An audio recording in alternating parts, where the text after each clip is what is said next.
That Tuesday morning, I was called into the conference room to be erased. Blake slammed a file onto the table. "You are under internal investigation," he announced. Outside, coworkers averted their eyes like I was contagious. But Blake missed one fatal detail: I never truly worked for his company. My single phone call wasn't to beg a lawyer. It was to my real employer, letting him know our prey had just pulled the trigger on his own trap. My name is Morgan Allen, and until 10:15 on a thoroughly unremarkable Tuesday morning, I was known simply as a mid-level reimbursement analyst at Holloway Benefit Systems in Columbus, Ohio. I sat in a gray fabric cubicle, drank terrible break room coffee, and processed medical and travel expense claims for injured workers. That was the illusion. Anyway, the reality was that I was a ticking time bomb buried deep inside their corporate architecture, and the countdown had just unexpectedly skipped ahead. The summons came through a sudden ping on my internal messaging system. Blake Harlan, the regional operations manager, requested my presence in the main glass-walled conference room immediately. There was no context attached to the message, no agenda, just a hard, non-negotiable demand. As I stood up and walked down the main aisle of low-walled desks, the ambient noise of clacking keyboards and murmured phone calls seemed to thin out. By the time I reached the heavy glass door of the conference room, I knew exactly what kind of theater I was walking into. I pushed the door open. The air inside was stifling, thick with the smell of dry erase markers and the sharp scent of nervous sweat masked by cheap cologne. Blake sat at the head of the long mahogany table. To his right sat a woman from Human Resources, her hands neatly folded over a yellow legal pad. To his left were 3 senior analysts, people I had shared turkey sandwiches and office complaints with just 24 hours prior. Now they were rigidly staring at the grain of the wood table, avoiding my gaze like I carried a highly contagious disease. Blake stood up as the door clicked shut behind me. He adjusted his tailored suit jacket, adopting a posture that practically screamed manufactured authority. He cleared his throat, locking his dark eyes onto mine with a look of profound, entirely synthetic disappointment. "Morgan, please have a seat," Blake said, his voice dripping with that specific brand of professional concern they teach in middle management defensive leadership seminars. I pulled out a heavy leather chair and sat down, keeping my posture perfectly straight. I did not ask why I was there. I did not feign confusion. I simply let him fill the silence, watching his eyes dart momentarily to my still hands. "It deeply saddens me to have this conversation today," Blake began, leaning his knuckles on the table to loom over my seated position. "But over the past 48 hours, our internal security sweeps flagged several highly concerning anomalies tied directly to your specific login credentials." He paused, clearly waiting for me to gasp, widen my eyes, or stammer a desperate defense. When I offered nothing but a calm, unblinking stare, a faint twitch appeared at the corner of his jaw. The script was already going wrong for him. He pushed forward, his tone abandoning the fake pity and sharpening into an accusatory strike. "We have a permanent server log showing you accessing claimant records completely outside the scope of your assigned region. You initiated unauthorized back-end data queries. Furthermore, you transferred highly sensitive operational files to segmented internal drives without management approval. These are egregious violations of our company security protocols. Morgan, frankly, if we look at the pattern, it borders on corporate espionage." The silence in the room became absolute. The air pressure seemed to drop, making the room feel incredibly small. I glanced at the senior analysts. One of them, a man who had shown me pictures of his golden retriever just yesterday afternoon, swallowed hard and shifted his chair back a few inches. He was literally distancing himself from the blast radius. It was a classic corporate execution. It was public, it was humiliating, and it was deliberately designed to isolate the target entirely. The unspoken message to the rest of the room was crystal clear: if you stand near her, you go down too. Blake reached into a manila envelope resting next to his keyboard and pulled out a crisp, white document. He slid it across the smooth wooden table until it stopped right in front of my folded hands. "This is a formal admission of fault and a non-disclosure termination agreement," Blake explained, his voice dropping to a low, conspiratorial register intended to sound like a lifeline thrown to a drowning woman. Given the severity of your actions, Holloway would be entirely within its legal rights to involve law enforcement and press federal charges. However, we prefer to handle these unfortunate lapses in judgment internally. If you sign this right now, we will agree to a quiet separation. We will even provide you with 2 weeks of severance pay to help you transition out of the company. But you must leave this building immediately, and you do not speak a single word of this to anyone, ever. I looked down at the paper. The font was standard. The legal jargon predictable and overly broad. They wanted me out. They wanted me silenced. And they wanted me permanently discredited. But as I sat there, reading the bold black headings of the termination clause, I felt absolutely no panic.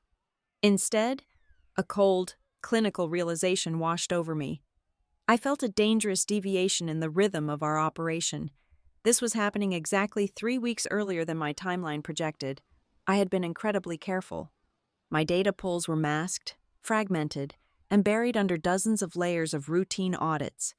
A standard internal sweep would never have caught me, not unless they were specifically looking for a ghost in the machine. I raised my eyes from the paper and looked closely at Blake. Beneath the aggressive posturing, beneath the perfectly combed hair and the sharp suit, the man was sweating. His pupils were slightly dilated. His breathing was far too shallow for an executive who had simply caught a rogue junior employee. He was not just suspicious, he was terrified. That meant someone far above Blake Harlan's pay grade had noticed a loose thread in their financial tapestry. The massive acquisition deal for Holloway Benefit Systems by Kincaid Meridian Holdings was supposed to close in less than a month. The people at the very top were desperate to sweep the floors clean before the buyers brought in their own aggressive forensic auditors.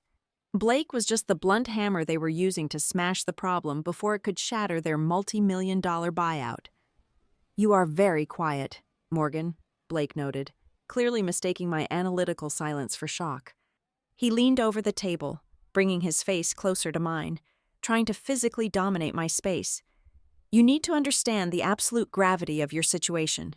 You have zero leverage here. I am the one who decides your future in this company, and frankly, your future in this entire industry. Sign the paper, take the 2 weeks of pay, walk away before I change my mind." I did not reach for the pen. I leaned back in my chair, uncrossing my legs and resting my hands comfortably on the armrests. I let a long, agonizing 5 seconds pass before I finally spoke. "I have one request before I make any decisions regarding this document," I said, my voice entirely devoid of the trembling fear he expected to hear. "I need to make exactly one phone call." Blake let out a short, harsh laugh.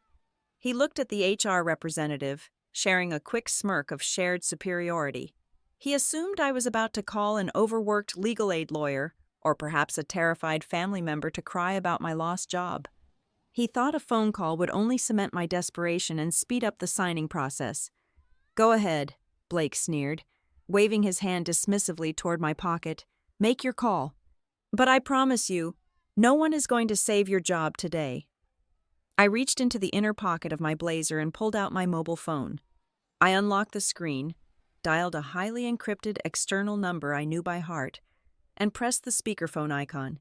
I set the phone gently onto the center of the mahogany table, right next to the termination agreement. The line rang once, twice. "Nolan Pierce," a voice answered. The audio quality of the speakerphone was exceptionally clear, projecting his voice into the dead, heavy silence of the conference room. Blake frowned, his smug expression faltering slightly as he tried to mentally place the name within the company directory, and failed. I leaned forward, speaking clearly and deliberately toward the device. "Mr. Pierce, this is Morgan. They have just pulled me into the conference room and initiated a formal internal investigation against me." I paused, making direct eye contact with Blake. I watched the color begin to slowly drain from his face as the confidence of my tone hung in the air. "I think we can go ahead and suspend observation mode now," I stated evenly. There was a brief moment of silence on the other end of the line. When Nolan Pierce spoke again, His voice was no longer that of a casual administrative contact. It was cold, metallic, and carried the crushing weight of absolute authority. It was the voice of a hunter who had just been handed the precise coordinates of his prey. "Ms. Allen, thank you for the confirmation," Pierce replied, his words cutting through the stagnant air of the room like a steel blade. "The legal hold and data preservation order are now fully activated across their entire network. As of this exact moment, no one in that room is investigating you anymore." I reached out and ended the call. The sharp beep of the disconnecting line echoed loudly off the glass walls. I did not move. I simply sat there, watching Blake Harlan finally realize that the trap he thought he had set for me was actually the cage I had just locked him inside. I was never supposed to be sitting in that gray fabric cubicle, drinking stale coffee and pretending to care about the office politics of a mid-level benefits management firm. I was not a mid-level reimbursement analyst desperate for a middle management promotion, nor was I someone who derived any satisfaction from perfectly formatted spreadsheets. My actual title was Financial Compliance Investigator for the Sterling Vale Integrity Group. We were a private intelligence and forensic accounting firm that operated entirely in the shadows of high finance. Our current client was Kincaid Meridian Holdings, the corporate giant preparing to swallow Holloway Benefit Systems whole. When a massive conglomerate is about to spend $800 million on an acquisition, they do not simply read the glossy financial brochures provided by the seller. They hire people like me to dig through the digital trash, check the accounting floorboards for rot, and find the liabilities buried deep within the ledger. My mandate was highly specific and entirely confidential. I was not sent there to sabotage Holloway or to leak trade secrets to their competitors. Kincaid Meridian had simply noticed minor persistent anomalies in Holloway's medical reimbursement and worker rehabilitation benefit payouts during their preliminary, high-level audits. The numbers were deeply confusing. They looked like tiny, insignificant rounding errors, scattered across tens of thousands of individual user accounts. Kincaid needed to know if they were buying a company with a sloppy procedural infrastructure or if they were inheriting a massive, legally actionable liability. They needed to know, definitively, if the lost money was a technical glitch or a deliberate feature of the system. To find the answer, Sterling Vale placed me inside Holloway as a long-term contract employee. I used my real name, Morgan Allen, to ensure my background check would pass any standard human resources screening flawlessly. I had a verifiable history in corporate accounting, which was completely true and easily confirmed. What we meticulously scrubbed from existence was any digital or paper trail connecting me to Sterling Vale or to our client, Kincaid Meridian. On paper, I was just another faceless drone assigned to reconcile travel expenses, post-injury medication costs, return-to-work subsidies, and severance reimbursements. It was the lowest, most tedious rung of the financial processing ladder. It involved staring at thousands of lines of data for 8 hours a day. It was exactly where I needed to be to watch the pennies disappear.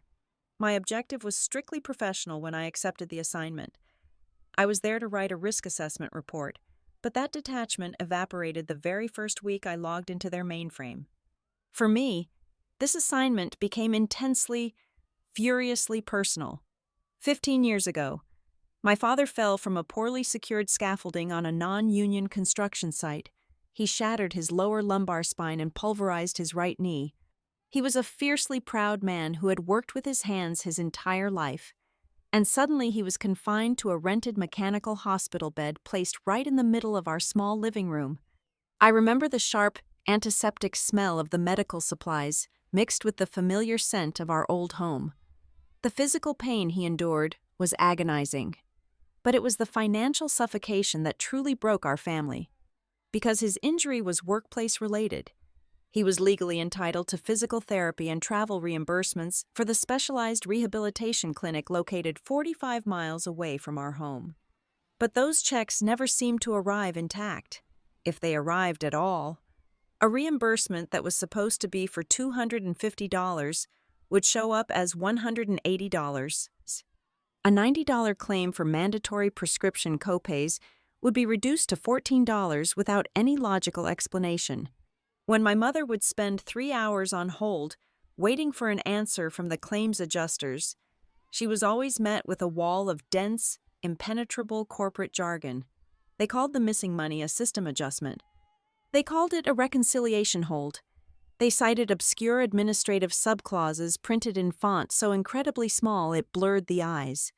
The operators on the phone were trained to be polite but entirely unhelpful, repeating the same scripted phrases until my mother would eventually hang up in tears. My parents were exhausted. My father was fighting a daily battle just to feel a phantom sensation in his legs again, and my mother was working double shifts at a local diner just to keep the electricity running. They simply did not have the energy, the money, or the specialized legal vocabulary to fight a faceless corporate entity over $70 here and $40 there. The system was designed to wear them down, and it worked flawlessly. Eventually, they stopped fighting the adjustments. We sold my father's prized old blue pickup truck just to pay for the gas to get him to his remaining therapy sessions. I remember standing on the front porch, watching the new owner drive that truck out of our driveway, feeling a profound, helpless rage that I was too young and too powerless to do anything about. When I pulled my first batch of rejected claims at Holloway, I saw it, the exact same phrasing, the exact same sterile, legally buffered accounting language that had slowly bled my family dry all those years ago. Reconciliation hold, system adjustment, minor clerical offset. Reading those specific words on my dual computer monitors did not make me hot with anger. It made me ice cold. It brought absolute, terrifying clarity. This was not a software glitch. It was not sloppy bookkeeping caused by overworked clerks. It was a perfectly calibrated predatory model. Holloway was targeting the exact demographic my parents had belonged to. They were preying on injured factory workers struggling with back pain, exhausted widows trying to manage confusing funeral benefits, night shift warehouse packers needing gas money for mandatory doctor visits, and terminated employees waiting desperately for their final, meager payout. Holloway knew these people were too tired, too broken, and too financially desperate to hire a lawyer over a $20 discrepancy. They knew a working-class mother would not take a day off work to contest a $50 processing fee. By the end of my first month inside the building, my daily objective had fundamentally shifted. The Kincaid Meridian corporate buyout was no longer the center of my universe. The risk assessment report was secondary. I realized I was standing directly in the engine room of a massive, automated machine designed to suck the lifeblood out of the most vulnerable people in the labor system. I was watching them steal milk money, and gas money, and basic human dignity, quarter by quarter, dime by dime. From that moment on, I stopped being a neutral observer. I started building a criminal case. I spent my days smiling politely at people like Blake Harlan, nodding at the terrible jokes made by the human resources staff, and quietly tracing the stolen fractions of cents through their complex labyrinth of shadow accounts. Every time I found a hidden pocket of stolen reimbursement funds, I thought of my father's empty parking space where his truck used to be. Every time I identified a fake administrative fee, automatically deducted from a disability check, I thought of my mother crying at the kitchen table over a stack of final notices. I was not just an investigator anymore. I was a debt collector. This was no longer just a job to protect a wealthy corporation from a bad investment. This was a delayed reckoning.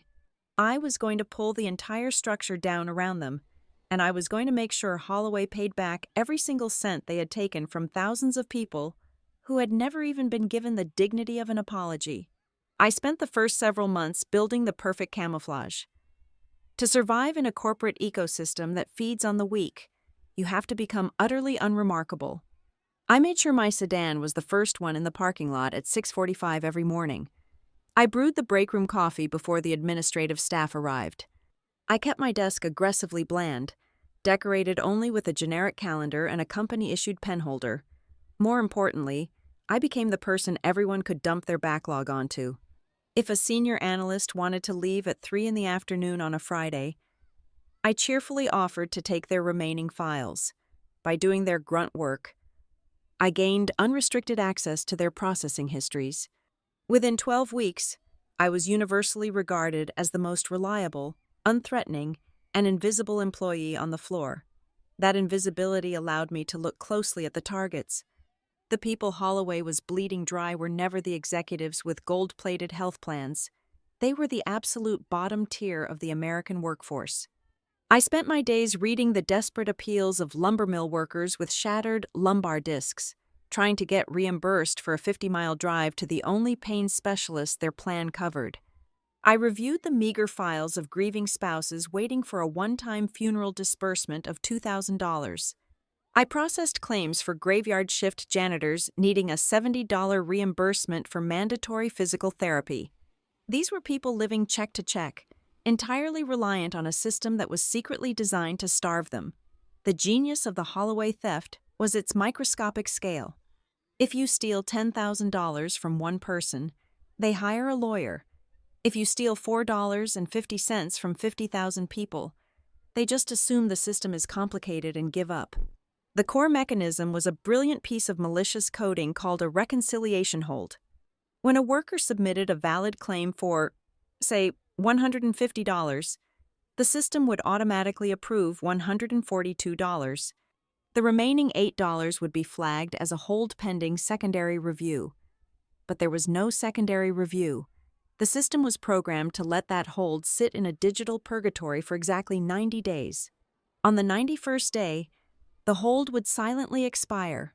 The money did not revert back to the injured worker. Instead, it was automatically swept into a corporate contingency fund. If they could not use a hold, they used fees. I found thousands of accounts subjected to a $3 paper processing surcharge, a $5 card activation penalty, or a $2.50 fee for updating a mailing address. Every single deduction was mathematically calculated to be just small enough that a rational person would not spend 3 hours on the phone fighting it. But when you aggregated those tiny cuts across the entire regional database, the numbers became monstrous. They were siphoning millions of dollars a year. The next phase of my investigation was tracking where that massive pool of stolen change actually went. It could not just sit in a slush fund. I traced the diverted money as it moved outward, disguised as legitimate corporate overhead. The contingency funds were regularly drained to pay for fictitious consulting contracts, inflated technology vendor invoices, and bogus software licensing fees. If a standard auditor looked at any single invoice, it appeared perfectly mundane. It was only when you zoomed out and saw the entire ecosystem that the money laundering became obvious. Keeping a fraud of this magnitude quiet required a very specific management culture, and Blake Harlan was the perfect warden. He maintained control of our department using the oldest tools in the corporate playbook. He heavily rewarded the willfully ignorant with prime parking spots, catered lunches, and easy promotions. Conversely, he viciously punished curiosity. If a junior clerk dared to ask why a specific batch of medical claims was being shorted, Blake would haul them out to the center of the floor and loudly berate their lack of industry comprehension. If public humiliation did not work, Tessa Boone in Human Resources was the executioner. Tessa had a terrifying talent for weaponizing corporate therapy language. Whenever someone raised an ethical concern, she would pull them into her office and slowly twist the conversation. "We are noticing a real lack of alignment with our core values, and your negative attitude is disrupting the team dynamic," Tessa would say, her voice soft and lethal. Suddenly, reporting a stolen payment became a hostile workplace violation. People learned to keep their heads down and process the files as instructed. Then there was Reed Fallon, the director of financial control. Reed was the digital janitor. His entire job was to manually edit the transaction descriptions in the database to erase any footprint of intentional theft. If a batch of claims was flagged by an external software update, Reed would quietly change the deduction codes to make it look like an isolated software glitch. But Reed was arrogant, and arrogant people leave mistakes. I found his mistake in the basement copy room. Holloway still used a massive, screeching dot matrix printer to run the nightly physical backup ledgers at 2 a.m. These physical logs were considered an obsolete formality, completely ignored by the digital-first management team. One morning, arriving early as usual, I pulled the massive stack of green-banded paper from the output tray. Out of pure instinct, I compared the physical printout of the Regional Contingency Fund from the night before to the digital dashboard displayed on my monitor at 8 in the morning. They did not match.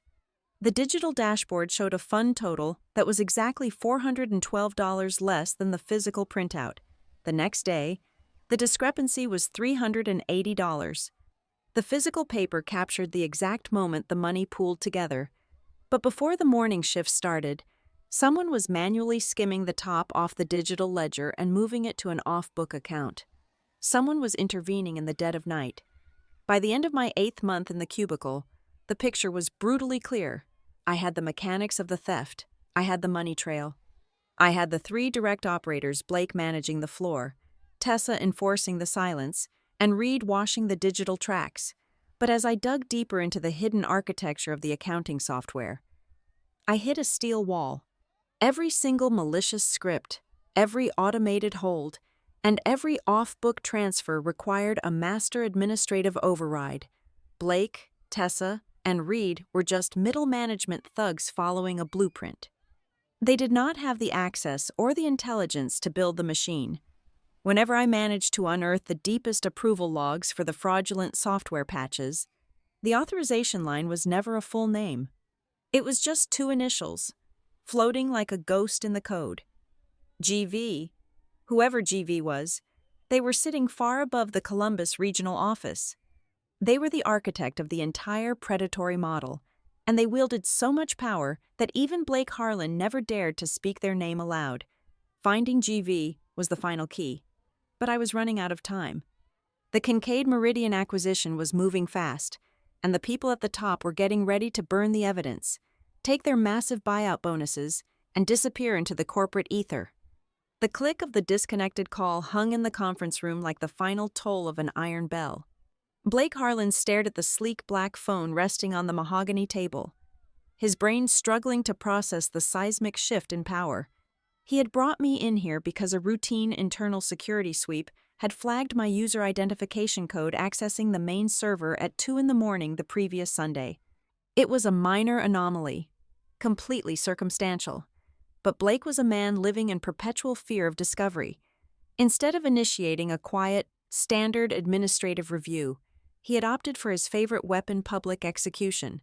He wanted to terrify a low-level contract worker into signing a confession, effectively framing me as a disgruntled employee stealing proprietary data. If I had signed that paper, every piece of evidence I had gathered over the past 8 months would have been instantly discredited. Holloway would have neatly pinned the entire regional fraud scheme on a rogue clerk, fired me, and walked away clean before the acquisition auditors arrived. But Blake had miscalculated profoundly. Before Blake could even open his mouth to demand an explanation, the building reacted. It started with a subtle, simultaneous mechanical click echoing through the walls. The electronic badge reader next to the conference room door, which normally glowed a comforting green, suddenly flashed violently red and emitted a sharp, continuous warning tone. Out on the main floor, a collective gasp rose from the sea of cubicles. Through the glass walls, I watched as every single computer monitor in the regional department simultaneously blinked to black. A second later, they rebooted, displaying nothing but a stark, solid white screen bearing the Kincaid Meridian corporate crest and a block of text citing a federal data preservation mandate. The entire digital nervous system of the Columbus office had just been severed and put on life support. "What did you just do?" Blake whispered, his voice cracking, entirely devoid of the smug executive authority he had projected just 10 minutes ago. He lunged for his own mobile device, wildly stabbing at the screen to call building security, but his phone displayed the exact same stark white lockdown message. The secure executive elevators at the far end of the hall, the ones requiring a special platinum tier keycard, ground to an abrupt halt between floors, locking the upper management exactly where they were. Then came the suits. The heavy double doors at the main entrance of the department swung open with enough force to bang aggressively against the drywall. A highly coordinated team flooded into the room. They did not look like local police. They were infinitely more precise and terrifying. It was Kincaid Meridian's elite acquisition strike force. Leading the pack were a dozen digital forensics specialists carrying heavy shock-proof server cases, flanked by corporate security personnel in sharp dark suits. Right behind them was a team of brutal high-priced acquisition attorneys clutching stacks of court-approved injunctions. They fanned out across the floor with terrifying efficiency. There was no shouting, no dramatic arrests, just the cold, systematic dismantling of a corrupt enterprise. In the chaos, Tessa Boone, the human resources director who sat frozen next to Blake just moments ago, finally snapped out of her paralytic shock. Realizing the conference room door was unlocked, she slipped out and sprinted in her expensive heels toward the human resources administrative suite. She knew exactly what she had to destroy. Locked in her bottom drawer were the fabricated performance reviews and heavily doctored behavioral warnings she had used to threaten, silence, and terminate any employee who had dared to ask questions about the missing reimbursement funds. If Kincaid Meridian found those files, she was looking at felony extortion. Tessa burst into the copy room and shoved a massive stack of manila folders toward the industrial crosscut shredder. She managed to slam her hand on the power switch, but before a single piece of paper touched the spinning steel blades, a large, heavy hand clamped down firmly over her wrist.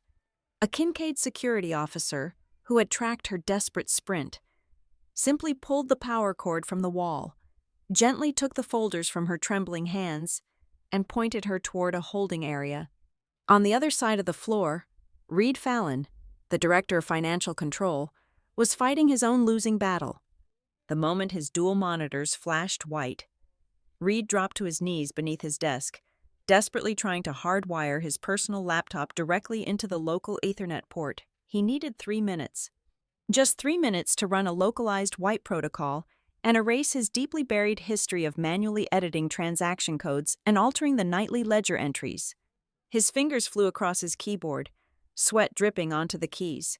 As he finally bypassed the local block, he hit the execute command to scrub the drive. A dialog box popped up on his screen, but it was not a confirmation of deletion. It was a customized message from my forensic team at Sterling Vale. It politely informed him that his entire workstation, including his encrypted shadow drives, had been actively mirrored and backed up to an off-site server continuously for the past 6 weeks. Reed stared at the screen, his hands falling limply to his sides, realizing his digital bleach was entirely useless. The stains were already immortalized. I remained seated in the conference room, watching the surgical raid unfold through the glass. The senior analysts who had actively avoided my gaze earlier were now clustered together near the break room, their faces pale masks of sheer shock. They watched as the invisible, unremarkable woman who had spent months quietly fixing their coffee machine and processing their overflow files sat calmly amidst the corporate carnage. I had not called for a lifeline. I had not begged for a lawyer like a terrified subordinate. I had simply given the green light for an ambush that had been lying in wait beneath their feet for months. I was the architect of their immediate destruction, and the realization washed over the bullpen in a wave of stunned, breathless silence. 2 corporate security officers finally stepped into the conference room. They did not ask Blake to stand. Their posture made it abundantly clear he had no choice. They instructed him to leave his phone, his keys, and his company badge on the table. He was being escorted off the premises immediately, pending federal indictments for organized financial fraud. As they flanked him and guided him toward the door, the reality of his total ruin finally settled into his bones. His career, his unvested stock options, his industry reputation, all of it was gone, incinerated in less than 10 minutes. But Blake Harlan was a creature born of a very specific, vicious ecosystem. Even in total defeat, he clung to the hierarchy of his corruption. As he reached the glass doorway, he stopped and planted his expensive leather shoes firmly on the carpet. The security guards grabbed his biceps to pull him forward, but Blake twisted his head, locking his dark eyes onto mine one last time. His face was entirely devoid of the manufactured corporate empathy he had worn earlier. It was a mask of pure, unfiltered venom. "You think you are so incredibly smart," Blake hissed. his voice dropping into a low, guttural register that barely carried over the noise of the active raid outside. "You think you won today, but you only caught my floor. You have absolutely no idea who actually signs those numbers." He smiled, a dark, jagged expression that sent a momentary chill down my spine. Then, the guards pulled him away, leading him out through the maze of cubicles and directly into the waiting consequences of his own greed. I stayed perfectly still in my chair, staring at the empty doorway. He was trying to rattle me, to leave a parting shot meant to make me feel small, but all he had done was confirm what I already knew. Blake, Tessa, and Reed were just loyal soldiers executing a playbook. The real war, the one against the ghost in the machine, was just beginning. The forensic sweep of the Columbus office yielded exactly what our team anticipated, up to a very rigid, impenetrable ceiling. We secured terabytes of encrypted emails, shadow ledgers, and actively deleted transaction histories. We possessed ironclad, undeniable proof of a coordinated financial fraud ring operating seamlessly at the regional level. But the digital ladder had been sawed off deliberately right above Blake Harlan's head. Every time our tracing software reached the executive tier, searching for the true architect of the system, it hit a sophisticated digital firebreak. Kincaid Meridian, thoroughly spooked by the sheer volume of the legal liability we had unearthed in just one morning, officially halted the $800 million acquisition pending a full federal review. That was the procedural victory I had engineered. The psychological reality on the ground, however, was a completely different and far more treacherous battlefield. Silence is a massive corporation's first and most reliable line of defense, but when silence fails to contain a breach, they immediately pivot to noise. Within 48 hours of our raid, the narrative leaked to the local financial press.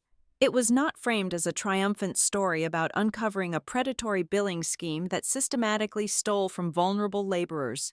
The public relations spin doctors transformed it into a story about vicious corporate sabotage. The bold headline in the City Business Weekly explicitly branded me as a corporate plant. They spun the suddenly halted merger as a deliberate, bad faith tactic by Kincaid Meridian, claiming they used a spy to artificially devalue Holloway benefit systems just before a hostile takeover. Suddenly, the hundreds of administrative workers in my building facing imminent layoffs due to the frozen deal were pointing their fingers directly at me. The very people whose pensions and salaries were being secretly siphoned by their own bosses were now thoroughly convinced that I was the villain who had single-handedly destroyed their livelihoods. My former cubicle neighbors, the people I had spent nearly a year sitting beside, fractured into two distinct and equally hostile camps.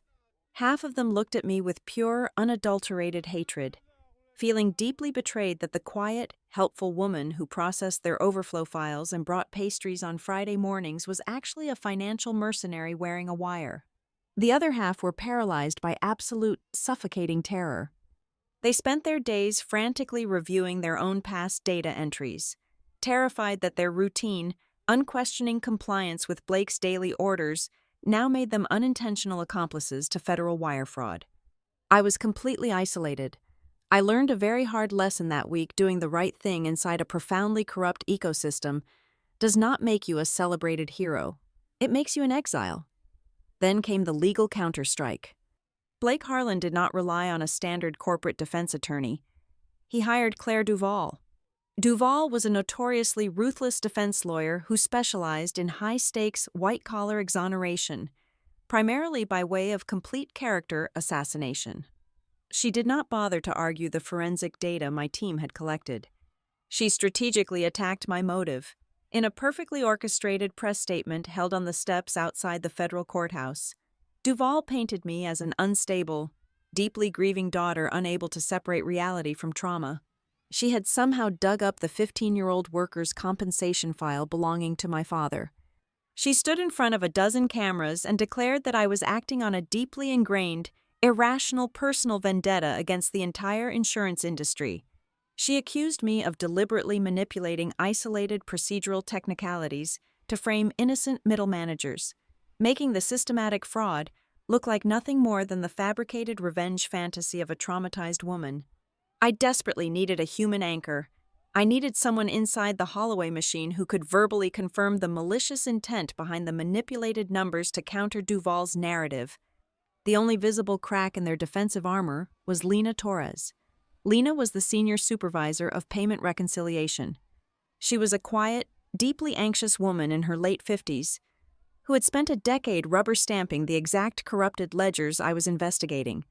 I knew Lena possessed a functioning conscience because she was the one who had secretly hoarded the original night prints from the basement, knowing they contradicted the morning screens. I finally cornered her in the damp, echoing concrete of the underground parking garage 2 days after the initial raid. She was leaning heavily against the concrete pillar next to her 12-year-old sedan, smoking a cigarette with violently trembling hands. When I approached her, she did not try to run away. She just looked incredibly tired, as if the weight of the building above us was pressing directly onto her shoulders. "They are going to say I knew about everything," Lena whispered, her voice barely audible over the low hum of the garage ventilation fans. "They are going to tell the federal prosecutors that I built the automated holds.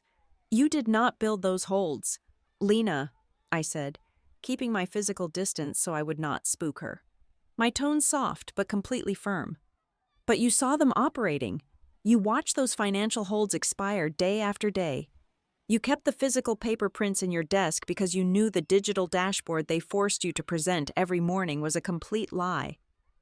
Lena closed her eyes tightly, and a single tear cut a path through the cheap foundation makeup on her cheek. "I had actual people calling me on my direct office extension, Morgan. Men with crushed spines crying into the receiver because they were short $40 for the gas they desperately needed to drive to the physical therapy clinic. Exhausted widows begging me to explain why a mandatory processing fee ate into their husband's funeral disbursement. Every single time I escalated a complaint, Blake pulled me into his office and told me it was just a routine system error. He told me to read the approved corporate script and hang up the phone. I have 2 kids in college right now. What was I supposed to do?" "You can tell the truth right now," I urged her, stepping slightly closer. "I have the entire Kincaid legal team ready and waiting. If you give a sworn deposition explicitly connecting Blake's verbal orders to the missing funds, we can protect you. We can grant you full legal immunity." She looked at me for a long time, the gray ash dropping from her burning cigarette onto the damp concrete floor. She finally gave a small, defeated nod. "Give me until tomorrow morning. I need to call my daughters first and explain this to them." I believed her. That was my greatest tactical mistake. When I arrived at her garden-style apartment complex the very next morning, accompanied by 2 Kincaid lawyers ready to take her official statement, the front door was unlocked. The living room was perfectly clean, but the air felt entirely hollow. The bedroom closets were half empty. She had not reported to work, and calls to her mobile phone went straight to a generic automated voicemail. I walked alone into her small kitchen, resting directly on the center of the cheap laminate counter. Pressed down by a heavy ceramic coffee mug was a torn piece of lined notebook paper. The handwriting was rushed, jagged with sheer panic. I picked it up and read the single sentence she had left behind. "You pulled the weeds, but the roots are outside this building." I stood motionless in the empty kitchen, the heavy silence of the abandoned apartment pressing tightly against my ears. I realized then the true, terrifying scale of the danger I had invoked. The aggressive raid on the Columbus office had not crippled the enemy in the slightest. It had merely severed a highly disposable limb. Blake Harlan and his immediate cronies were just the shock absorbers for something massive, deeply entrenched, and heavily shielded. By striking the local office, I had not destroyed the machine at all. I had simply forced the real architects hiding safely in the shadows to begin their counterattack. Nolan and I locked ourselves in a windowless conference room on the 14th floor of the Kincaid Meridian corporate headquarters. We had the mirrored server drives, the encrypted backups, and an entire wall of whiteboards. We were systematically building the chain of custody for the stolen funds. But on the 3rd day of our deep dive, the architecture of our ironclad case began to silently fracture. It started with a microscopic inconsistency. Nolan was cross-referencing a digital snapshot of the Regional Contingency Fund taken during the second week of October. I held the corresponding physical dot matrix printout I had smuggled out of the basement. I read the approval timestamp aloud, 4:32 in the morning. Nolan shook his head, staring at the glowing monitor. His digital snapshot read, 4:36 in the morning, a 4-minute deviation. In the world of high-frequency corporate accounting, 4 minutes is an eternity. We pulled another file. A disability disbursement logged on paper at 2:15 in the afternoon appeared on the digital mirror at 2:19. It was a slight, almost imperceptible drag in the system clock, but it was applied retroactively to thousands of files. Someone was systematically rewriting the back-end metadata to create a chain of synthetic contradictions. Claire Duvall, Blake's ruthless defense attorney, did not wait for the dust to settle. By noon the following Tuesday, she filed a devastating motion with the Federal Oversight Committee. She weaponized our own data against us. Duvall claimed that the timestamp discrepancies were undeniable proof that I had maliciously altered the data after I was discovered by Blake's internal security sweep. She spun a brilliant, lethal narrative I was a desperate corporate spy caught in the act, trying to doctor the evidence to retroactively justify my illegal intrusion.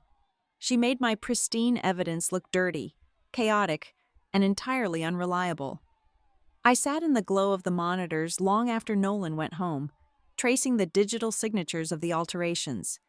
The Holloway network was frozen solid by the legal injunction. Nobody inside that building could change a single comma. A cold, heavy knot formed in my stomach as the tracer program mapped the point of origin. The alterations were not coming from Columbus. They were originating from an IP address mapped directly to Kincaid Meridian's secure data room, the inner sanctum of the acquisition team. We had a mole breathing the exact same air as us, working quietly to sabotage the investigation from the inside. The paranoia settled into my bones like a deep winter chill. I started taking the stairs instead of the elevator. I checked the reflection in my laptop screen to see who was walking behind me. Just past 11 o'clock on a rainy Thursday night, my burner phone buzzed against the surface of my kitchen island. It was an automated text message containing a 9-digit code for a secure package locker at the Central Transit Station. I drove through the slick, empty streets, parked 2 blocks away, and walked to the glowing yellow lockers. Inside Bay 42 was a single, unmarked manila envelope. It contained a photocopied sheet of a reconciliation hold from 3 years ago and a torn piece of paper with a handwritten address for a 24-hour copy and print shop located on the ragged industrial edge of the city. Underneath the address were 2 words: "Midnight, come alone." The print shop was a harsh oasis of fluorescent light, humming violently in a sea of abandoned warehouses. The air inside smelled of warm ozone and cheap toner ink. Standing in the back aisle, partially hidden behind a display of binding coils, was Lena Torres. She looked like a ghost. Her skin was the color of old parchment, and her hands were jammed deep into the pockets of a heavy wool coat, shaking so violently the fabric vibrated. "Lena," I said softly, stepping into the aisle. She flinched as if I had struck her. "They are rewriting the past. Morgan," she whispered rapidly, her eyes darting toward the front glass windows. "The files you mirrored, they are poisoning them. They have administrative keys that do not exist on any official registry. They are changing the source code of the entire decade." "I know," I replied, keeping my voice steady. "They are in the data room at Kincaid. I need to know how they are routing the money before they erase the destination entirely." Lena pulled a thick, spiral-bound notebook from her coat pocket. The edges were frayed, and the cardboard cover was bent. She ripped out a dozen pages and shoved them into my chest. "The digital files are useless now," she breathed, her voice cracking with pure terror. "But they cannot hack paper. These are my personal logs." I wrote down the actual transit codes every single quarter. They rename the contingency funds every 3 months to make it look like regular vendor payments. In quarter 1, it was designated as a software licensing fee. By quarter 3, it was categorized as a mandatory compliance audit reserve. It is all the same stolen money. just wearing different masks. I looked down at the frantic, cramped handwriting. It was the Rosetta Stone of their laundering operation. It bridged the gap between the stolen pennies and the corporate accounts. "You have to come with me to the federal prosecutor tomorrow," I told her, looking back up. "With this notebook and your testimony, their digital manipulation will not matter." A pair of blindingly bright headlights swept across the front windows of the print shop. A massive black sports utility vehicle rolled to a slow, deliberate halt right at the edge of the illuminated parking lot. The engine idled with a low, threatening growl. The tinted windows were completely opaque. Lena let out a strangled sob. "I cannot do this. I am so sorry." Before I could grab her arm, she bolted down the opposite aisle, pushed through the heavy metal fire exit at the back of the store, and vanished into the rain-soaked alleyway. I stood there clutching the torn notebook pages, the black vehicle idling outside like a silent predator. It did not move until I finally walked out the front door, at which point it slowly pulled away, melting into the dark streets. The trap did not snap shut that night. It snapped shut at 9 o'clock the following morning. I was summoned to the Kincaid Meridian Executive Boardroom. Nolan was already there, looking physically sick. Sitting at the head of the long glass table was the chairman of the Internal Oversight Committee. Projected on the massive screen behind him was high-definition security footage. It was the interior of the 24-hour print shop. The camera angle was perfect. It showed me standing in the back aisle, engaging in a tense, secretive conversation with the key witness of the Holloway investigation in the middle of the night. It clearly showed Lena handing me a stack of papers outside of any legal protocol. "Claire Duval's office couriered this to the board at dawn," the chairman said, his voice flat and devoid of any sympathy. "Along with a formal complaint of witness tampering and evidence fabrication." "She reached out to me," I fired back, my voice echoing sharply in the cavernous room. "She brought me a handwritten ledger that proves their team is actively destroying the digital chain of custody. It proves you are conducting unrecorded, unsupervised meetings with highly vulnerable witnesses." The chairman interrupted coldly. "It looks exactly like you are coaching her testimony and exchanging unverified documents to patch the holes in your own corrupted data. You have a mole in your own data room," I pleaded, stepping toward the table. "Look at the IP access logs. They are setting this up.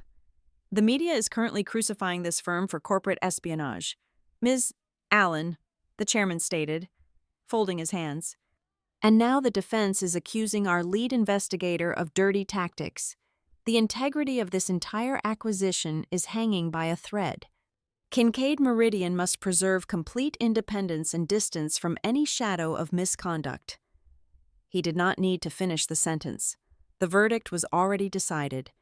"Effective immediately, you are suspended from all direct activity, analysis, and communication regarding the Holloway file," he declared.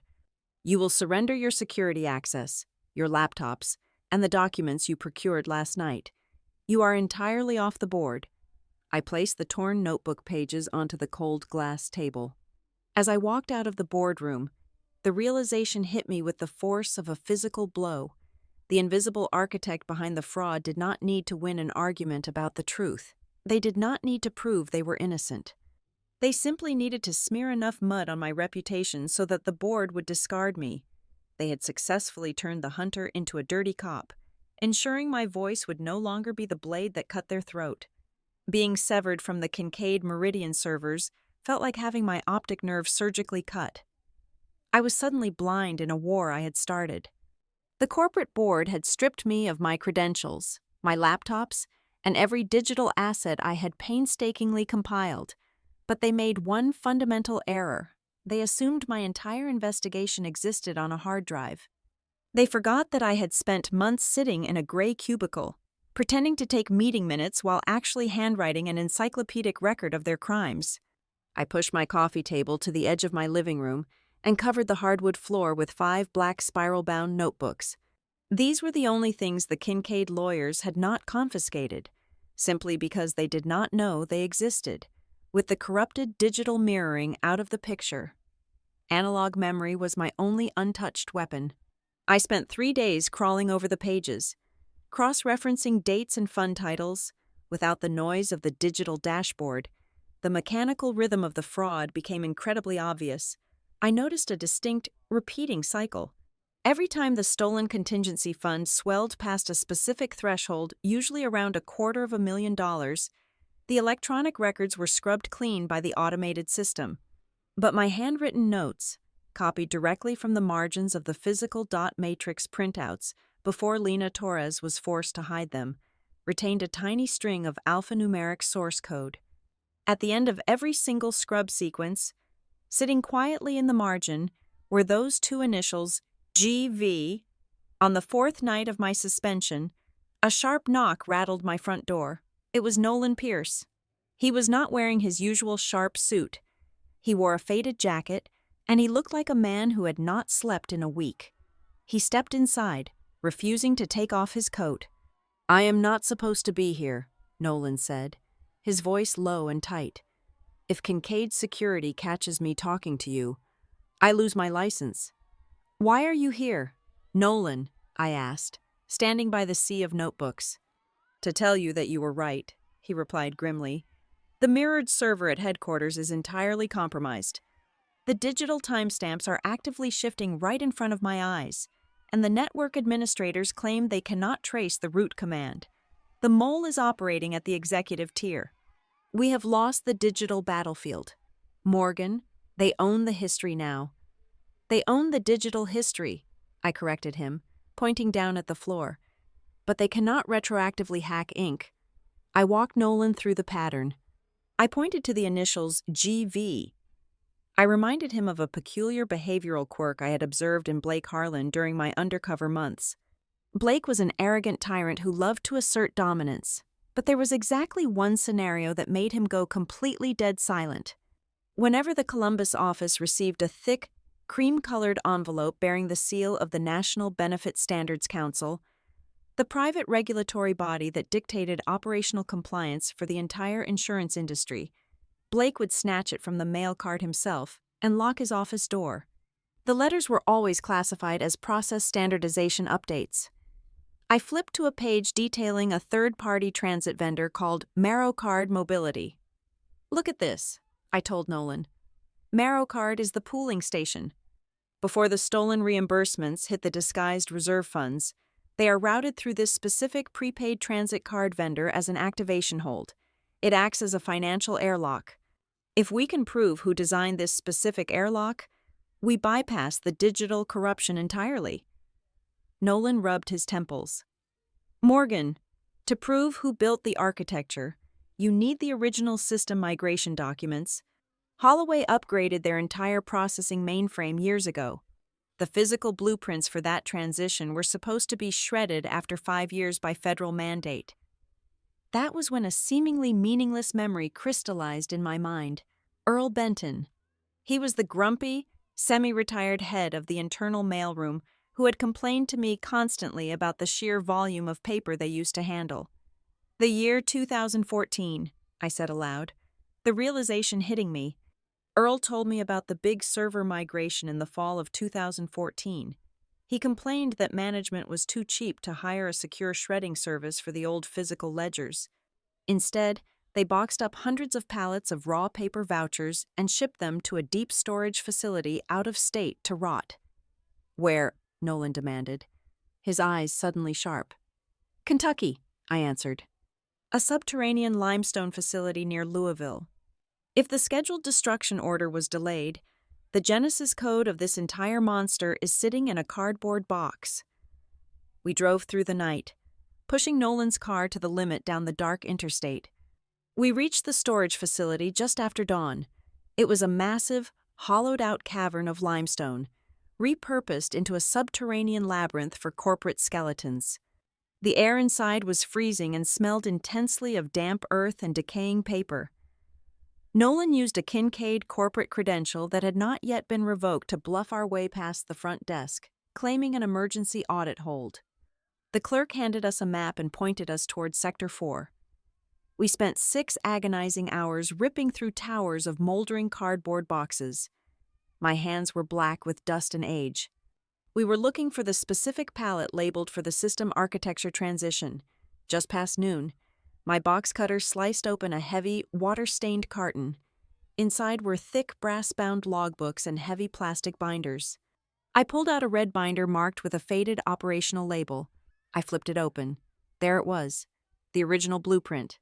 It was a hand-drawn flowchart detailing exactly how a standard medical reimbursement hold could be algorithmically diverted, pooled into marrow card mobility, and then legally renamed as a contingency reserve.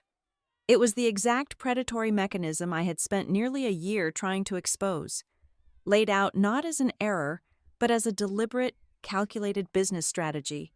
Attached to the front of the blueprint was a formal transition memo. At the bottom of the page was a signature, not just initials this time, a full, elegant, aggressive signature executed in heavy black ink, Graham Voss. I stared at the name, my breath pluming in the cold, damp air of the cave. The pieces locked together with terrifying precision. Graham Voss was not some phantom executive hiding on the top floor of the Holloway building. He had not worked at Holloway for years. "Nolan," I whispered, handing him the binder. Nolan read the signature, and the color drained completely from his face. "This is impossible." It was not impossible. It was a masterpiece of corporate engineering. Graham Voss had built the predatory machine at Holloway, proved that it worked flawlessly, and then he left. He had climbed the ladder and was now the sitting vice president of the National Benefit Standards Council. The man who wrote the loophole had become the regulator who wrote the rulebook. He was the one sending those process standardization letters to Blake. Voss was teaching the entire American benefits industry exactly how to build the same machine, and how to use industry-approved language to make sure no auditor, no lawyer, and no injured worker would ever see it. Sitting on the hardwood floor of my dimly lit apartment, entirely surrounded by the water-stained binders we had dragged out of the Kentucky limestone cave, the sheer, terrifying scale of the corruption finally snapped into sharp focus. Graham Voss was not merely a parasite temporarily attached to Holloway benefit systems. He was the host organism. By elevating himself to the powerful position of vice president at the National Benefit Standards Council, Voss had achieved the ultimate, unassailable corporate camouflage. He was the man who literally defined what was considered legal and normal. I spent 48 exhausting hours cross-referencing the analog architectural blueprints against publicly available regulatory filings from across the country. The operational guidelines Voss authored for the Industry Council were a masterclass in sanitized, institutional theft.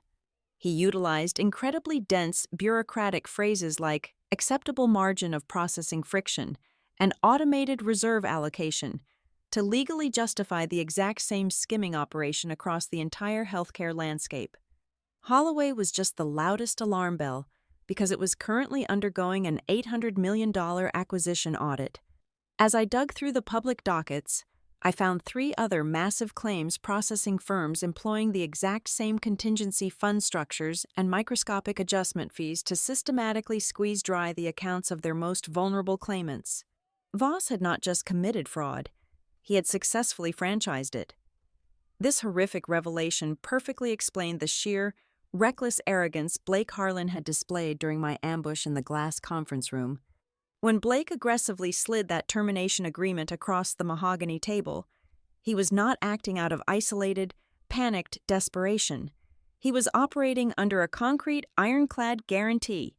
He dared to publicly force me to sign a false confession because he firmly believed, or rather had been explicitly promised, that the invisible hand above him would always aggressively sanitize the blast zone. It also completely demystified the terrifying digital gaslighting Nolan and I had experienced at Kincaid Meridian. Voss did not just have a single, isolated mole inside our secure data room. He had deeply embedded loyalists scattered throughout the entire corporate buyout chain and the national data benchmarking network.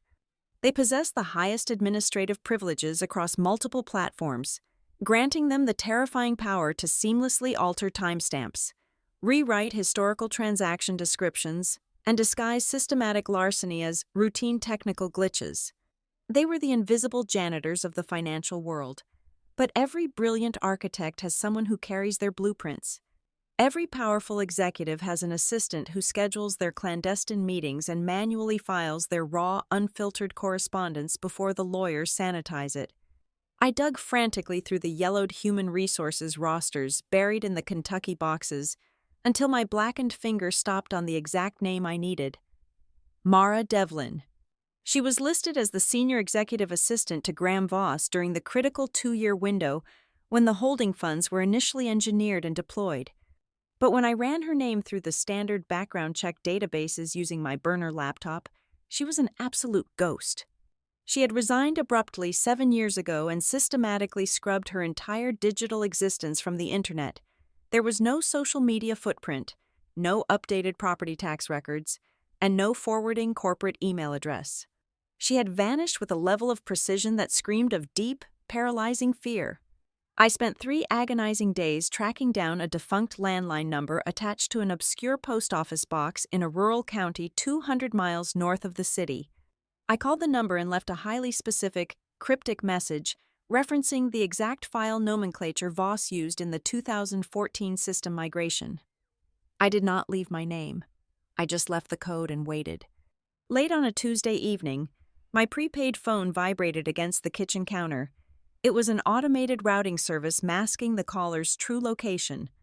When the voicemail clicked over, I heard a woman's voice, tight with years of accumulated paranoia and exhaustion. "You are looking at the wrong ledger entirely," Mara said, her tone hushed and entirely devoid of an introduction. "You are looking at the operational accounts, but the holding pens never stay full. If you hold on to the water for too long, the dam breaks. You have to look at where the water flows when the quarter ends. Do not trust the federal oversight channels. Do not hand anything over to the official review boards. He has eyes on every single one of them. You need to look at the intermediate escrow."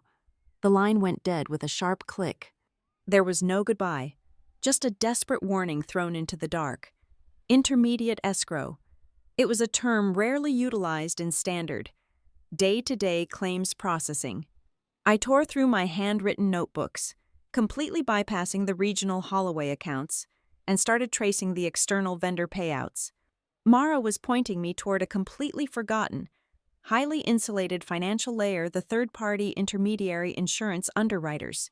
These were the invisible, silent companies that temporarily held massive sums of liability capital to ensure the processing firms remained solvent during catastrophic claim years. I managed to locate a deeply buried 10-year-old physical backup log from an underwriter based out of Delaware. When the stolen pennies and dimes from the injured workers swelled inside the Holloway contingency funds at the end of every fiscal quarter, they were not immediately booked as standard, taxable revenue. That would have triggered an automatic federal audit. Instead, they were quietly wired into a blind escrow account managed entirely by the intermediary underwriter. Once the stolen money was safely parked in the dark void of the escrow, it was legally washed clean. It was then injected back into the Holloway parent company under entirely different, highly respectable classifications.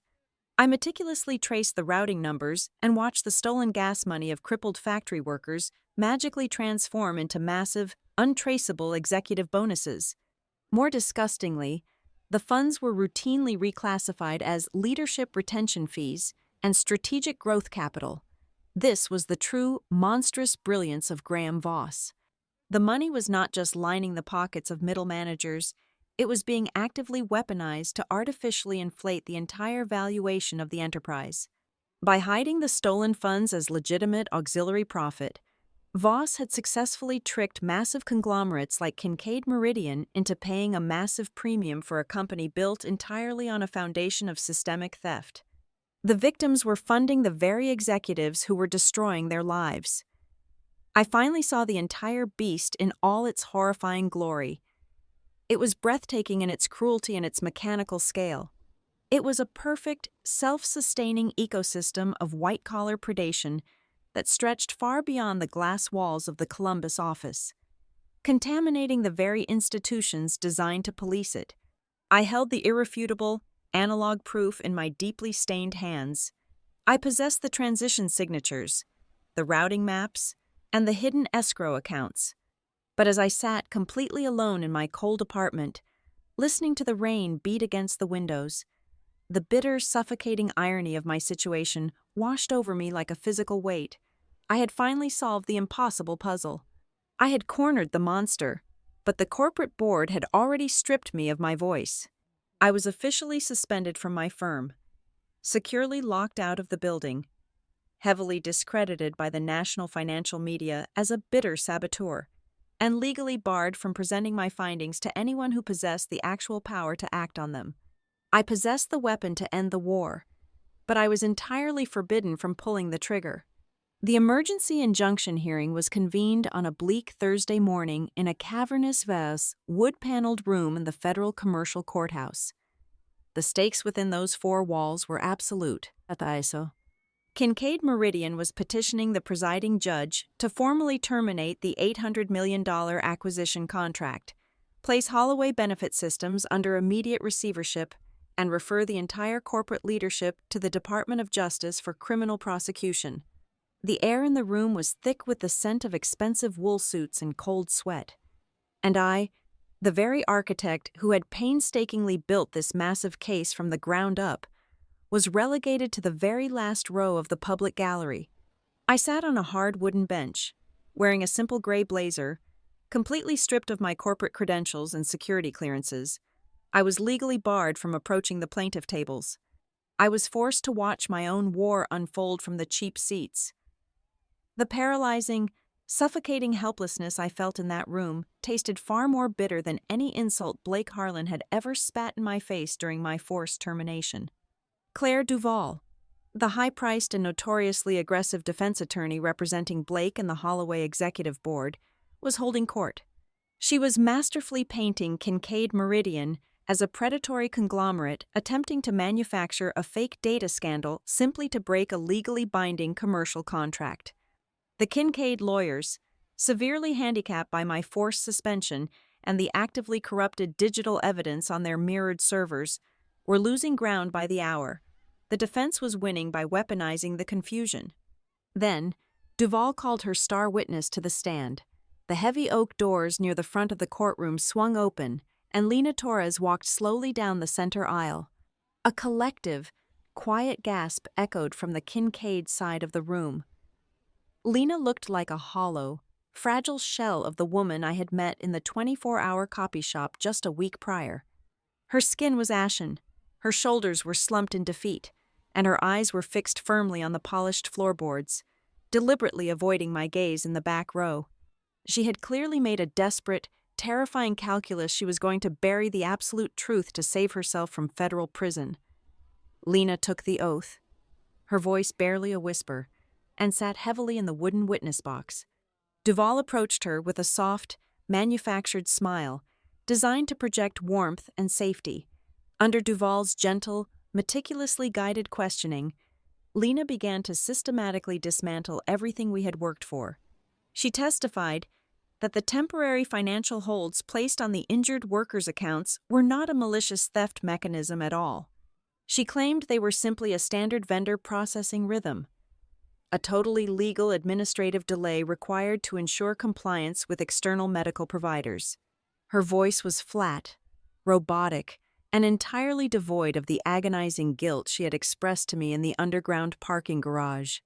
She was reciting a script written by someone who had never actually processed a medical claim in their entire life. Then, she made a fatal linguistic error. Duval asked her to explain to the judge exactly how the remaining fractional funds were managed at the end of the standard work week. Lena cleared her throat, gripped the edge of the microphone stand, and recited her next line. Any unmatched pennies remaining in the automated queue undergo a Friday sweep, Lena stated clearly into the silent room. They are temporarily swept into a holding ledger until the following Monday morning to balance the weekly accounting sheet. My heart slammed violently against my ribs. Friday sweep. It was an incredibly common, innocuous-sounding term used constantly in high-level investment banking and corporate finance. But in the grinding trenches of the Columbus Regional Processing Office, nobody ever used that phrase. The floor managers at Holloway aggressively branded that exact weekly procedure as a weekend reconciliation purge. The phrase Friday sweep was entirely foreign to our department's internal lexicon. That meant Lena was not just lying to save her own skin. She had been rigorously coached by someone operating far outside the regional office walls.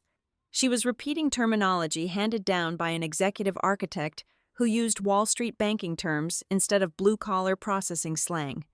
I tore a small piece of paper from the back of a legal pad I had smuggled into the gallery. I grabbed my pen and scribbled a single, urgent sentence. I leaned forward, tapping the shoulder of a junior Kincaid paralegal sitting in the row directly in front of me. I shoved the folded paper into his hand, nodding furiously toward Nolan Pierce, who was sitting at the Kincaid plaintiff table, looking thoroughly defeated. The paralegal scurried down the aisle and slid the note onto the polished mahogany table. I watched Nolan unfold it flat. I watched his eyes scan the words. Ask her exactly who taught her the phrase, Friday sweep.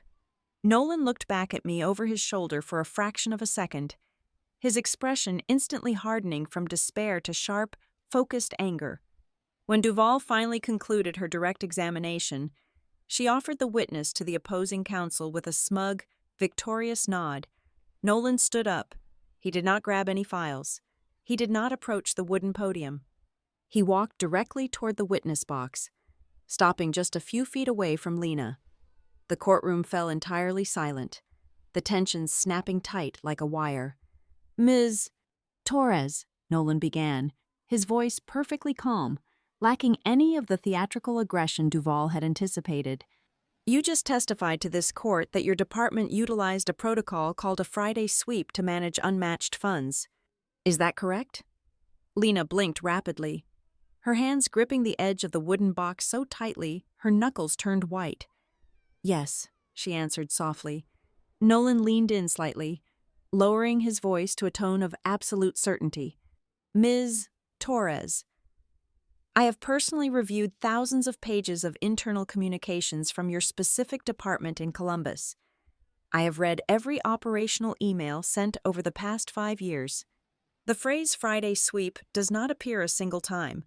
Your department refers to that process exclusively as a weekend reconciliation purge. So, I need you to answer one very simple question under penalty of perjury. Who taught you to say Friday sweep? Lena froze completely. The carefully constructed corporate mask shattered into 1,000 pieces in an instant. Her eyes darted wildly toward the defense table, locking onto Blake Harlan, who was suddenly sweating profusely. The silence in the courtroom stretched out for 10 agonizing seconds. It felt like all the oxygen had been sucked out of the room. Duval jumped aggressively to her feet, shouting a loud objection regarding relevance and badgering the witness, but the judge immediately raised his hand, silencing the defense attorney completely.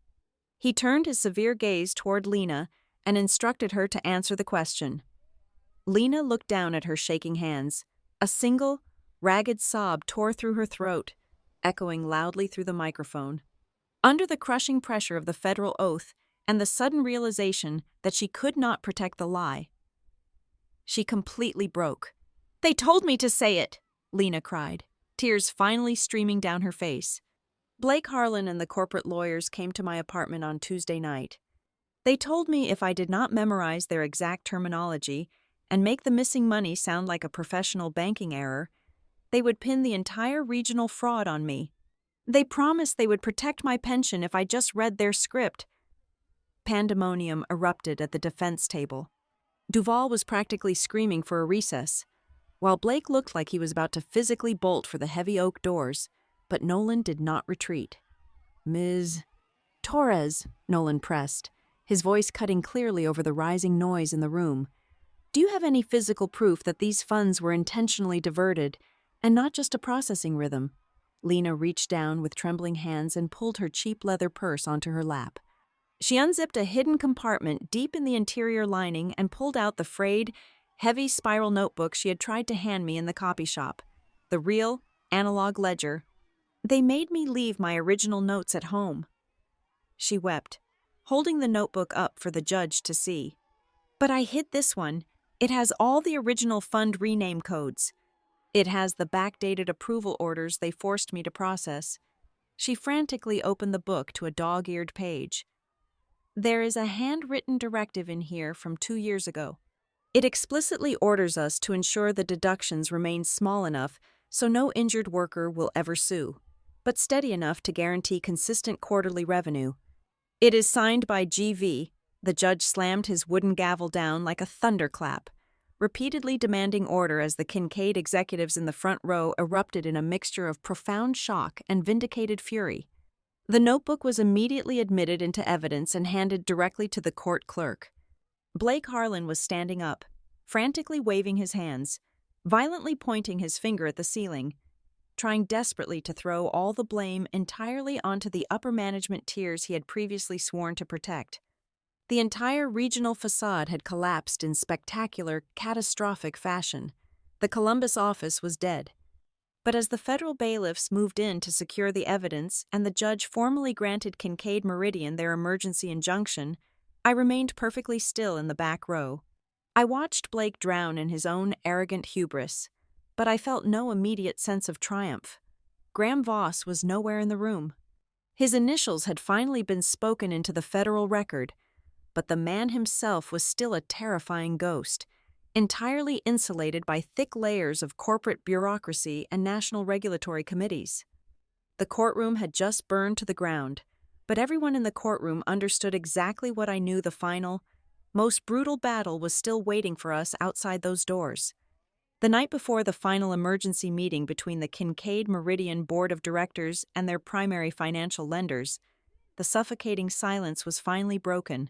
Mara Devlin, the vanished executive assistant who knew where all the bodies were buried, kept her final promise to me. At exactly midnight, she activated a massive, heavily encrypted data dump. She did not just send it to our isolated forensic team. She set it on a timed release, blasting the files simultaneously to the inbox of every single Kincaid board member, the lead attorneys representing the institutional lenders, the major labor union representatives, and the independent federal monitor assigned by the commercial court. It was the ultimate, undeniable kill shot. The data packet contained hundreds of unredacted internal emails, highly classified executive bonus distribution spreadsheets, and the exact routing diagrams mapping the flow of the stolen money from the regional processing floors straight into the intermediate escrow accounts.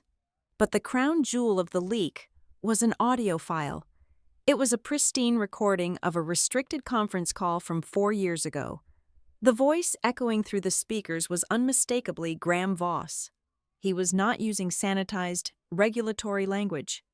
He was explicitly, aggressively instructing the regional directors to maintain what he called the acceptable profit leakage, strictly commanding them to keep the fraudulent contingency funds actively skimming from the workers, because those padded margins were absolutely essential to artificially inflate the company valuation before any future corporate buyout. The moment that audio file hit the servers, the fragile but fear-based loyalty holding the Holloway regional management team together instantly evaporated. Blake Harlan, Tessa Boone, and Reed Fallon realized the terrifying, brutal truth in the middle of the night. They were never valued lieutenants in a brilliant financial empire. They were disposable meat shields. Voss had deliberately positioned them on the absolute front lines, making sure their digital fingerprints were all over the daily regional fraud, specifically so they would take the federal prison sentences while he safely parachuted away with his millions. Survival instinct is a vicious thing. By 2 o'clock in the morning, the phones at the Department of Justice were ringing off the hook. Blake, Tessa, and Reed were all frantically having their respective defense attorneys cold call the federal prosecutors, desperately trying to be the first one to cut a cooperation deal. They turned on Voss with absolute, ruthless speed, ready to sing whatever song the government wanted if it meant saving whatever pathetic scraps of their professional lives remained. When the sun rose on the morning of the final board session, the atmosphere in the Kincaid Meridian Executive Suite was absolutely electric. There was no more gaslighting. There was no more digital manipulation. For the very first time, all the shattered pieces of the puzzle locked together on the massive glass table in perfect, undeniable harmony. Lena Torres's secret physical night prints flawlessly matched the analog subterranean migration blueprints Nolan and I had dragged out of the Kentucky limestone cave. Mara Devlin's escrow data perfectly aligned with the stolen fractional funds. And the final, crushing blow came from the sworn affidavits of Blake, Tessa, and Reed, who had spent the entire dawn giving recorded confessions that pointed their fingers directly and unequivocally at the top of the pyramid. Graham Voss was finally dragged out of the shadows and forced to sit under the glaring fluorescent lights. He wore a bespoke suit that suddenly looked like a straitjacket. He tried to deploy his standard, arrogant corporate defense, smoothly claiming to the board that his memorandums were merely industry standardization recommendations, completely detached from any malicious regional execution. But the room was entirely deaf to his lies. We had his physical signatures on the foundational architecture. We had his direct verbal commands on tape. We had the irrefutable proof that his personal quarterly performance bonuses perfectly matched the stolen pennies down to the absolute exact cent. His army of digital janitors could no longer rewrite the past when the physical, analog truth was literally piled high in the center of the room. He had nowhere left to hide. The Kincaid Meridian Board of Directors did not just walk away from the $800 million acquisition, they actively dismantled it and weaponized the remains. They immediately pivoted from a standard corporate buyout to a forced, punitive restructuring plan. Holloway Benefit Systems was thrown directly into federal receivership. The clean, functional assets were surgically separated to ensure legitimate medical claims could still be processed. But the massive, corrupted contingency and escrow funds were frozen solid by a federal judge. Kincaid's legal team drafted an ironclad mandate the frozen capital would be utilized to establish a massive, mandatory restitution trust. Every single stolen dime was going to be hunted down and returned to the victims. The fallout was swift and absolute. Blake Harlan was entirely stripped of his title, his unvested stock options, and his lucrative severance package. He signed a lifetime ban preventing him from ever holding a management position in the financial or insurance industry ever again. Tessa Boone and Reed Fallon faced identical lifetime bans, completely exiled from the corporate world. Graham Voss faced the full, crushing weight of the federal government. He was indicted on sweeping racketeering charges, facing decades in federal prison for orchestrating industry-wide fraud, collusion, and severe obstruction of justice. The man who had spent his life writing the rules was finally going to be buried by them. As for me, the Kincaid board formally revoked my suspension within an hour of the meeting. They issued a sweeping public retraction to the financial press, completely restoring my professional reputation and clearing my name, but I did not return to the shadows of forensic auditing. I was officially appointed as the lead director of the newly formed Holloway Restitution Committee. My job was no longer to hunt for the stolen money. My job was to give it back. I spent the next 6 months digging through the deepest, oldest archives. I found the dusty, forgotten files from 15 years ago. I found the names of the men who had worked at the steel fabrication plant alongside my father. I found the widows, the night shift workers, and the injured laborers who had been quietly robbed of their dignity. And one by one, I personally approved their backdated reimbursement checks, complete with a decade and a half of compounded interest. The true climax of this war did not feature the dramatic slam of a judge's wooden gavel or the metallic click of police handcuffs. The most expensive, deeply satisfying moment happened on a quiet Tuesday afternoon in a sterile, brightly lit conference room. I stood at the head of the table, holding the very first batch of finalized, legally binding restitution letters printed on heavy, watermarked paper. Sitting directly across from me was Blake Harlan. He looked 10 years older, his tailored suit hanging loosely on his frame, his arrogant posture completely shattered. He was holding a cheap plastic pen, forced by the federal mandate to physically sign his own cooperation and total surrender agreement. I did not raise my voice. I did not hurl insults or demand an apology.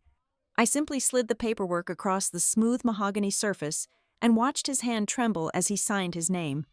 I realized in that quiet, echoing room that the absolute sweetest form of revenge is not screaming at the person who humiliated you. It is making them sit there and watch as the massive, untouchable machine they worshipped is completely dismantled, thoroughly audited, and mathematically destroyed right in front of their eyes. Thank you so much for listening to my story today, and I would love to know where in the world you are tuning in from. So please drop your city or country in the comments below so we can connect and share our thoughts. If you enjoyed this journey, please make sure to subscribe to the Boss Revenge Stories channel. Leave a like on this video and show your support by hitting that hype button so this story can reach and be heard by even more people.